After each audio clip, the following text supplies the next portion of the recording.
Hello everyone, I am सुगम। Welcome back. तो कैसे हो आप सब? आई होप आप सब अच्छे होंगे। स्वागत है आप सभी का आपके अपने एसपी स्टडी यूट्यूब चैनल पर। तो गाइस, यहाँ पर आज हम कुछ ऐसे सेंटेंसेस को देखेंगे जिनको हम रोज़ाना बोलते हैं। ठीक है, तो गाइस उन सभी सेंटेंसेस को यहाँ पर हम इंग्लिश में देखेंगे।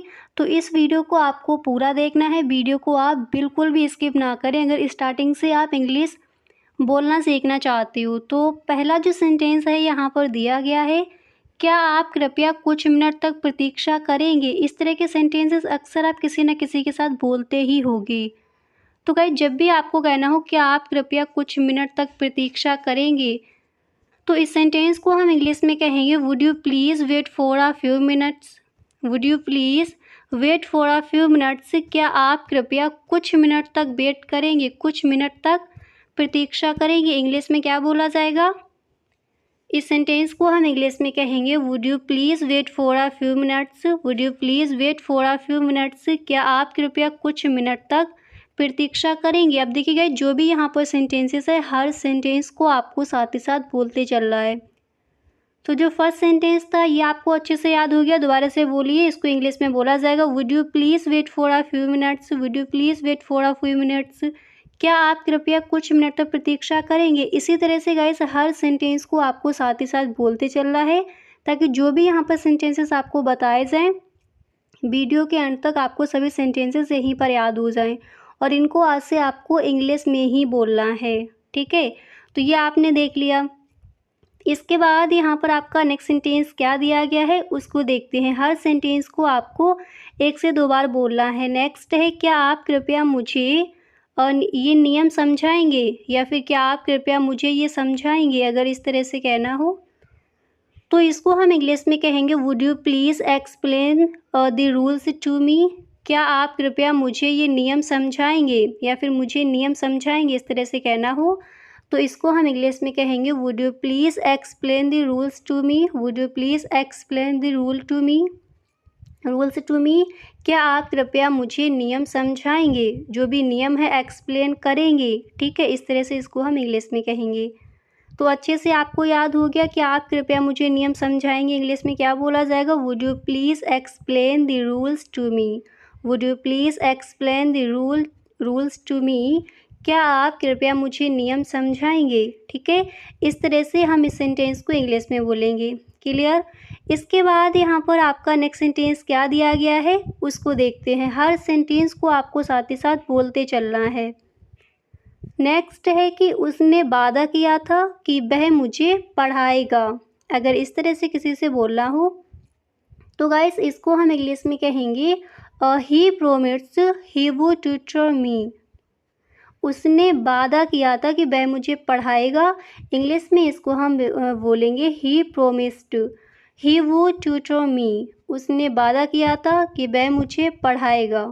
ठीक है, अब जैसे यहाँ पर दिया गया वह मुझे पढ़ाएगा, इसकी जगह जैसे आपको डांस सिखाएगा ये रखना, या फिर कोई और बात आपको बोली है तो पढ़ाएगा की जगह उसको आपको रख देना है, और उसकी ही अंग्रेज़ी आपको नीचे लगा देनी है। अगर आपको इतना ही कहना उसने वादा किया था तो इसको आप इंग्लिश में कहोगे ही प्रोमिस्ड। फिर आपको कुछ और बोला हो कि वह मुझे पढ़ाएगा या फिर वह मुझे कुछ और सिखाएगा, तो आगे आपको उसकी अंग्रेज़ी लगा देनी है। ठीक है, इस तरह से आप इन सेंटेंसेस को इंग्लिश में गाइस देखिए, जैसे एक सेंटेंस यहाँ पर दिया गया है उसी तरह से कुछ और आपको बोलना है, तो बस उसकी अंग्रेज़ी आपको लगा देनी है। नेक्स्ट है, क्या आप एयर कंडीशनर चालू करेंगे। इसको हम इंग्लिश में कहेंगे would U turn on the air conditioner. Would U turn on the air conditioner. क्या आप एयर कंडीशनर चालू करेंगे। इंग्लिश में क्या बोला जाएगा? इसको हम इंग्लिश में कहेंगे would U turn on the air conditioner. ठीक है, अब इसके बाद यहाँ पर नेक्स्ट सेंटेंस क्या है उसको देखते हैं। तो जब भी कहना हो कि आप एयर कंडीशनर चालू करेंगे, हम इसको इंग्लिश में बोलेंगे would U turn on the air conditioner. Would U turn on the air conditioner. क्या आप एयर कंडीशनर चालू करेंगे। ठीक है, अब यहाँ पर जैसे दिया गया एयर कंडीशनर, कुछ और आपको कहना हो चालू करेंगे तो उसकी अंग्रेज़ी आपको यहाँ पर एयर कंडीशनर की जगह लगा देनी है। ठीक है, इस तरह से इसको हम इंग्लिश में कहेंगे। इसके बाद जो आपका नेक्स्ट सेंटेंस है वो क्या दिया गया है उसको देखते हैं। तो यहाँ पर नेक्स्ट है मैं घर पर फिल्म देखना पसंद करूँगा। अक्सर इस सेंटेंस को आप बोलते ही होंगे। तो जब भी कहना हो मैं घर पर फिल्म देखना पसंद करूँगा, इसको हम इंग्लिश में कहेंगे I would rather watch the movie at home.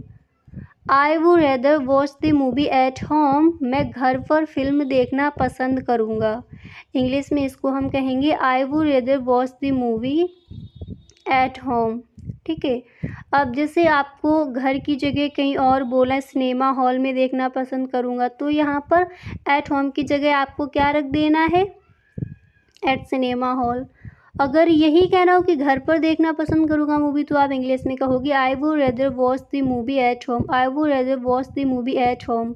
मैं घर पर फिल्म देखना पसंद करूँगा।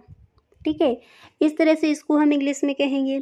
अब इसी तरह से आपका नेक्स्ट सेंटेंस यहाँ पर क्या दिया गया है उसको देखते हैं। अगला सेंटेंस है यदि मैं आज रात उनके साथ ना रहा होता तो वे नाराज़ होते। ठीक है, इस तरह से अगर कहना हो तो इसको इंग्लिश में किस तरह से बोलोगे? इसको हम इंग्लिश में कहेंगे if I had no stayed with them tonight they would be offended.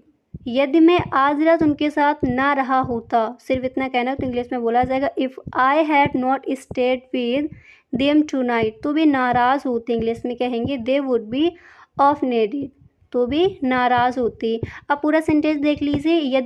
यदि मैं आज रात उनके साथ ना रहा होता तो वे नाराज़ होते। इंग्लिश में हम कहेंगे if I had not stayed with them tonight.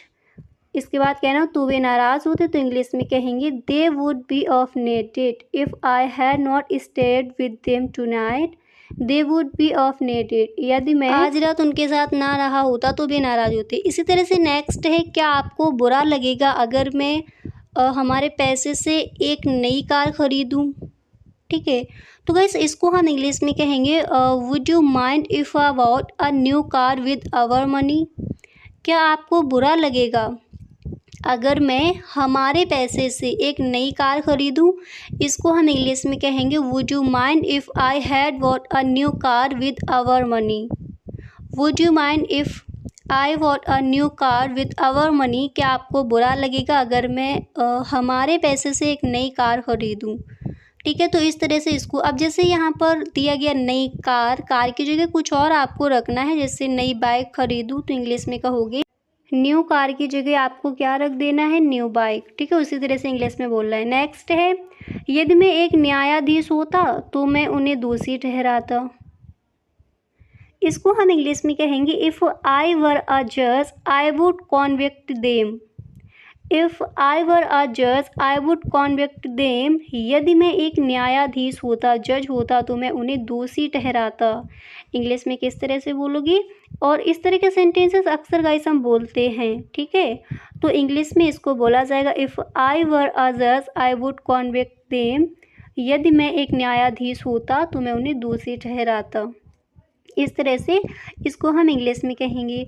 अब गाइस इसी तरह से यहाँ पर आपका नेक्स्ट सेंटेंस क्या दिया गया है उसको देखते हैं। और गाइस अभी तक अगर आप इस वीडियो में बने हुए हो तो प्लीज़ एक लाइक इस वीडियो को आप ज़रूर कर दें। और अगर आप चैनल पर पहली बार आए हो तो इस चैनल को सब्सक्राइब कर लेना और गाइस बेल आइकन को भी प्रेस कर देना ताकि वीडियो की जो भी नोटिफिकेशन हो वो सबसे पहले आपके पास पहुँचे। नेक्स्ट है अगर मैं एक ही टेबल पर बैठूँ तो क्या आपको बुरा लगेगा। इसको हम इंग्लिश में कहेंगे would you mind if I sit at the same table. Would you mind if I sit at the same table. अगर मैं एक ही टेबल पर बैठूँ तो क्या आपको बुरा लगेगा। इंग्लिश में कहेंगे would you mind if I sit at the same table. अब जैसे यहाँ पर टेबल दिया गया, आपको चेयर रखना है तो द सेम चेयर कर देना। ठीक है, जैसे आपको ना कुर्सी पर बैठूँ तो क्या आपको बुरा लगेगा, तो आपको सेम टेबल की जगह क्या कर देना, सेम चेयर। नेक्स्ट है क्या आप कृपया मुझे अपना फ़ोटो एल्बम दिखाएंगे। इसको हम इंग्लिश में कहेंगे would you please show me your photo album. Would you please show me your photo album. क्या आप कृपया मुझे अपना फ़ोटो एल्बम दिखाएंगे। इंग्लिश में क्या बोला जाएगा, इस सेंटेंस को हम इंग्लिश में कहेंगे would you please show me your photo album. Would you please show me at photo album. क्या आप कृपया मुझे अपना फ़ोटो एल्बम दिखाएंगे। ठीक है, तो गाइस इस तरह से हम इन सेंटेंसेस को इंग्लिश में कहेंगे। तो गाइस अगर सच में वीडियो अच्छा लगा है तो अपने सभी दोस्तों में एक बार शेयर ज़रूर करें। मिलते हैं नेक्स्ट वीडियो में। Thank you so much.